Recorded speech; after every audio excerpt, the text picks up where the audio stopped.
Ողջույն Ռեոպնի եթերում ամփոփում ենք նոյեմբերի 14-ը։ Հայաստանով անցնող թրիփի Թրամփի ճանապարհի մասին որոշ մանրամասներ է բացահայտել վարչապետ Փաշինյանը։ Ըստ նրա լինելու է Հայաստանի եւ Միացյալ Նահանգների համատեղ հիմնադրած ընկերություն, որի տնօրենների խորհրդում Հայաստանը կունենա վճռական ձայնի իրավունք ռազմավարական նշանակության հարցերի վերաբերյալ։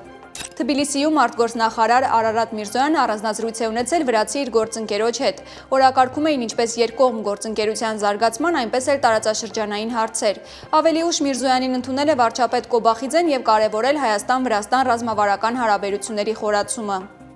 Բաքվում ընթացող Արցախի նախկին ղեկավարների դեմ շինծու դատավարությունը մոտենում է ավարտին։ Դատախազը պահանջել է ՑՄՀ ազատազրկում Արցախի նախկին նախագահ Արայիկ Հարությունյանի, Պաշտպանության բանակի հրամանատար Լևոն Մնացականյանի, փոխհրամանատար Դավիթ Մանուկյանի, Դավիթ Իշխանյանի, Դավիթ Բաբայանի համար, նախկին նախագահներ Բակո Սահակյանի եւ Արկադի Ղուկասյանի համար 20, իսկ մյուսների համար 16-ից 19 տարվա ազատազրկում։ Ադրբեջանի զենքի գործարանում պայթյուն է տեղի ունեցել։ Շիրվանի Ազերսիլ ընկերության ձեռնարկության գործարանում պայթյունը տեղի է ունեցել արտադրական վթարից, որի հետևանքով զոհվել է 1 մարդ։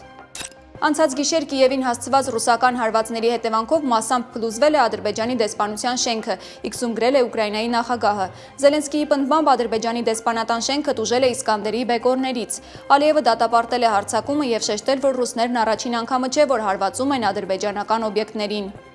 ՄԱԿ-ի Պաղեստինի փախստականների գործակալությունը ահազանգում է, որ ֆինանսների եւ ժամանակի սպառման պատճառով կանգնած է Գազայում գործունեությունը դադարեցնելու վտանգի առաջ։